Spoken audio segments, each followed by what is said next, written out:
Respected friends, my namaskar to all of you. First and foremost, I'm extremely grateful to RED Saab, Venkat, to Dr. Pratap, Albert, and all of you for giving me this wonderful opportunity to be with you, to be in a Southern Region Communication Workshop. I think this is a privilege which you all will realize much later, that you enjoyed this privilege of being in these communication workshops of the Southern region.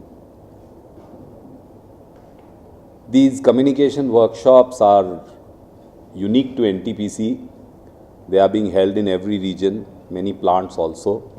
I don't think that very many organizations have communication workshops of this type, but the Southern Region Workshop stands out. It's normally very well organized and very rich in content, and I'm sure that all of you will benefit from this. I've been a part of this for several years and have really enjoyed and benefited from it.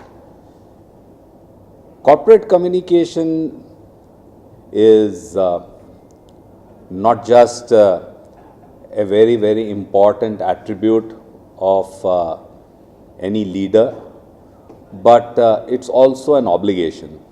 It's also a duty.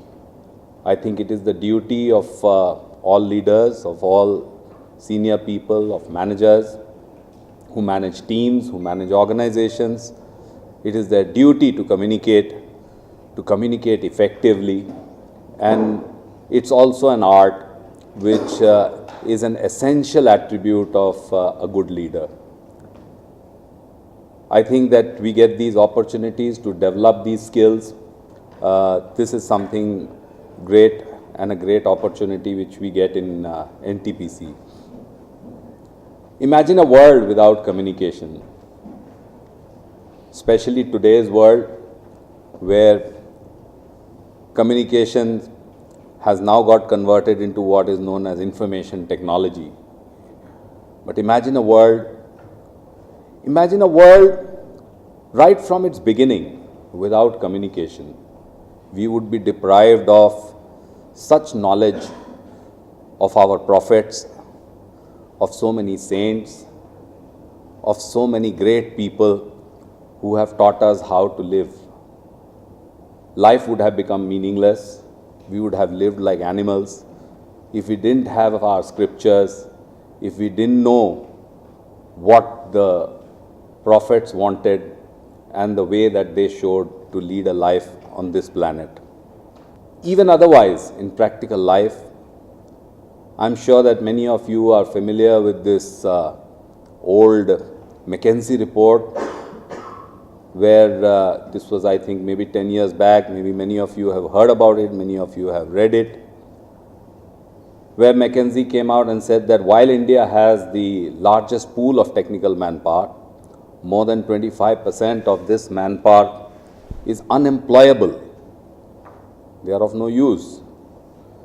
And one of the major reasons given in that report for their unemployability was communication. They said that the technical manpower of India are very poor communicators. And without communication, it's not even possible to do technical work. Somehow, whenever we talk about communication, we always think of the press. We always think of imparting skills to our senior leaders on how to deal with the press, as if the press are a set of adversaries to deal with. I don't think that that's the only idea of corporate communication.